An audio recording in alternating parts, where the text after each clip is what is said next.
салом алейкум дӯстони азиз, проект Made in Tajikistan давом дорад. Ман Рафаэл Гулов ва мо қарор дорем дар Истаравшан.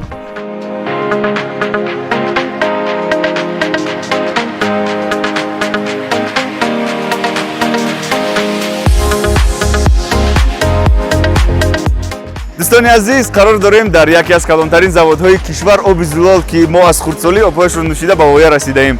хуб, имрӯз маҳз дар ин барнома дар бораи ин завод барои шумо маълумот пешниҳод мекунем. бояд қайд кард ки проекти завод соли 1992 ҳангоми авҷ гирифтани ҷанги шаҳрвандӣ аз ҷониби соҳибкорони тоҷик дар Чехия бо роҳбарии Рустам Болтаев маслиҳат шуда буд ва билохира соли 2000 кушода шуд. Имсол бошад 20 солагии худро ҷашн мегирад.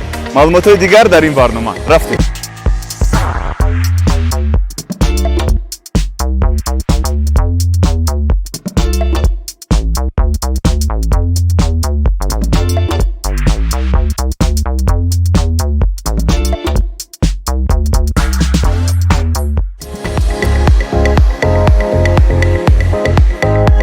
дӯстони азиз, оби зулоле ки мо шумо менӯшем аз ду то чоҳи амудӣ, яъне скважинаҳое ки дар ҳудуди ҳамин завод қарор доранд гирифта мешавад ва чуқурии онҳо 220 метр мебошад. бо ёрии технологияи итолиёвӣ об аз ин ҷо бароварда мешавад ва барои коркард ба хати истеҳсолот фиристода мешавад. бояд қайд кард ки ин об ба стандартҳои ҷаҳонӣ ҷавобгӯ буда хусусияти оромкунии равонӣ дорад.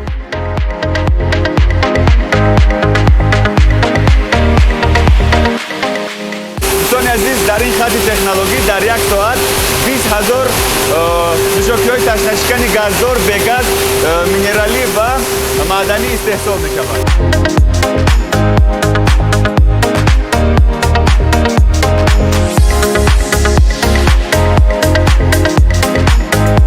дӯстони азиз, ана ин ҷо шурӯъ мешавад коркарди меваҳо барои истеҳсоли шаҳду шарбат ва бояд қайд кард ки танҳо меваҳои тару тозаи ватанӣ дар ин ҷо истифода мешаванд.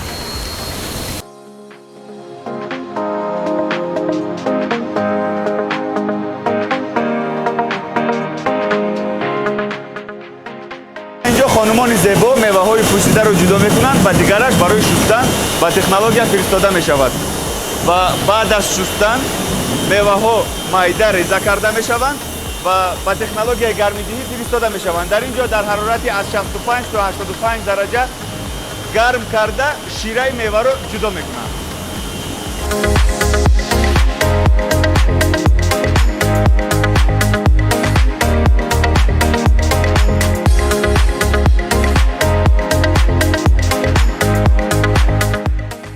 дӯстони азиз, нафаре ки аз кушодашавии оғози кори анамин завод дар ин ҷо фаъолият мекунанд ба айни ҳол ба ҳайси менеҷери истеҳсолӣ Қурбонов Ғанӣ, салом алейкум. мо дар арафаи 20-солагӣ ҷашни 20-солагӣ ин корхона ҳозир қарор дорем. дар муддати ин 20 сол 6 хати технологии нав боз васлу насб гардид дар ин корхона. яъне ки вақте ки шумо корро шурӯъ карда будед танҳо як хати истеҳсолӣ буд. як хати истеҳсолӣ. чӣ қадар истеҳсол мекард? истеҳсоли яксоатаи ҳамин таҷҳизот дар як соат 14 000 зарфҳои полиэтилени 14 000 буд. як хати технологӣ. як хаташ. айни ҳол 6 хат дорад. яъне ки ҳар 6 хат агар то 20 чанд ҳазорӣ истеҳсол мекунад. ҳозир ду хати технологӣ ҳисоби ба зарфҳои полиэтилени истеҳсоли ҳамин нӯшокиҳои ташнашикан якташ 14 000, дуюмаш 20 000. баъд хати технологӣ бо тарзи резиши гарм дар зарфҳои шишагӣ бо иқтидори 5000 зарфҳо дар як соат, ҳаҷмашон 0.33 ва 0.5.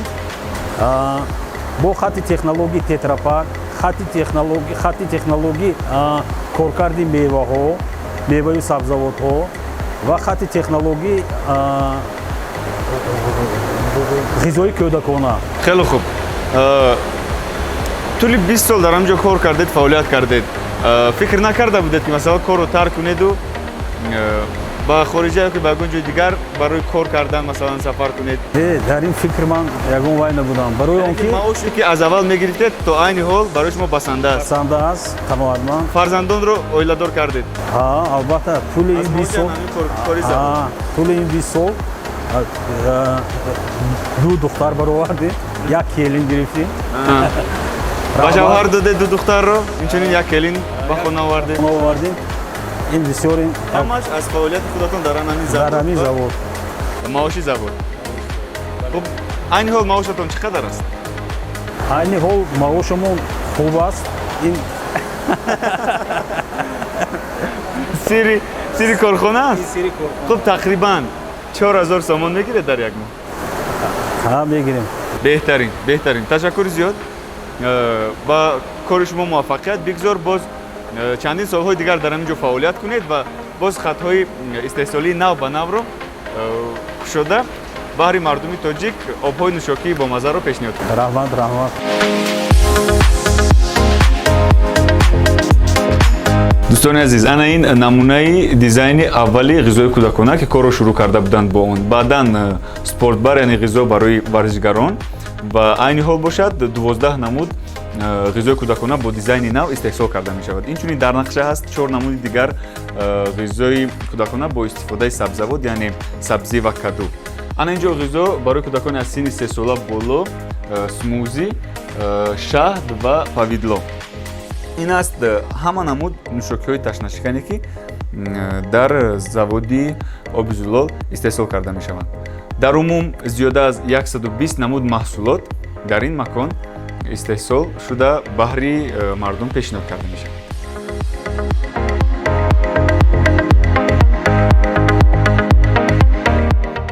агар шумо бизнес идеяи хуби худро доред ва барои татбиқи он ба кӯмак ниёз доред, пас тавсия медиҳем ба шумо фонди ҷамъиятии Accelerate Prosperity ки дар он ҷо мутахассисон дар таҳияи лоиҳаи тиҷоратӣ ба шумо кӯмак мерасонанд.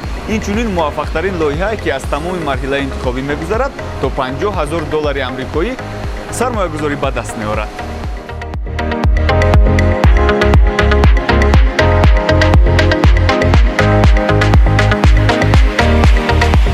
дӯстони азиз, барои дохил шудан ба хати истеҳсоли ғизои кӯдакона бояд махсус қоидаҳои санитариро риоя кунед. аввал пойҳоро тоза мекунем, баъдан инҷо таги пойро тоза мекунам, дастонамонро мешӯем бо собун.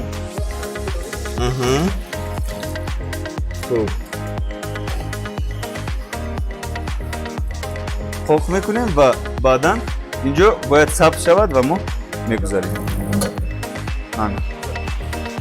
Ташаккур.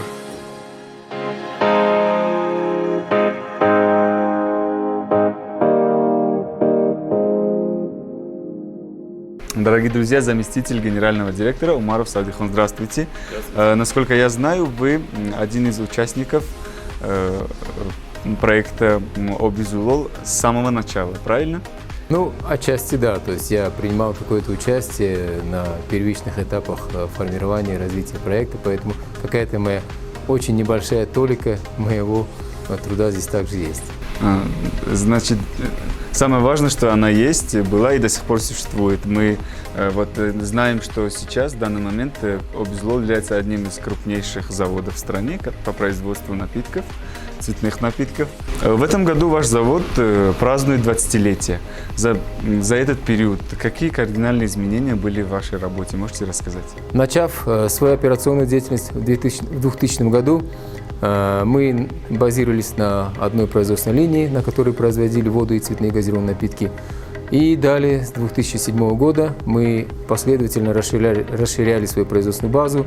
У нас появилась линия Тетрапак. В 2013 году мы приобрели еще одну большую линию компании Сидель, на которой также производили и производим сейчас воду и газированные напитки. В 2015 году мы приобрели еще одну линию Сидель, которая базируется в нашем филиале в городе Душанбе, на заводе Арси Душанбе. В 2011 году мы приобрели итальянскую линию по переработке фруктов, и на базе переработки фруктов мы стали производить свои соки, которые ранее производили на импортируемом сырье. И имея уже с 2011 года такое прекрасное сырье, как натуральное фруктовое пюре, наши акционеры приняли решение еще раз кардинально и качественно расширить производственную базу. И начиная с прошлого года мы эксплуатируем еще две дополнительные линии. Одна линия производства продукции в стеклянную тару, в стеклянные бутылки, как холодным, так и горячим розливом. И на этой линии, которая сочетает в себе уникальные свойства, мы можем производить и воду, и цветные газированные напитки холодным розливом. И также можем производить соки, в том числе соки класса премиум, горячим розливом. Можете рассказать, сколько работников работают в вашем предприятии? Количество наших сотрудников составляет более 400 человек. Желаем больше процветания вашему заводу. Думаю, что также дальше будете продолжать свою деятельность в качестве лучшего производителя цветных напитков. Спасибо большое. Спасибо. Спасибо.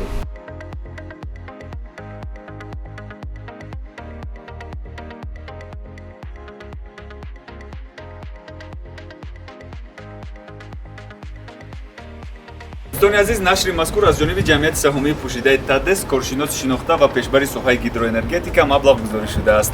ТАДЕС 81 сол дар посбонии сохтумони саноатӣ. Ин буд нашри навбатии Made in Tajikistan. Бо шумо будам Рафаэл Гулов. Дар зери видеоҳо ҳатман фикру андешаҳои худро нависед. Та дидори навбатӣ хайр.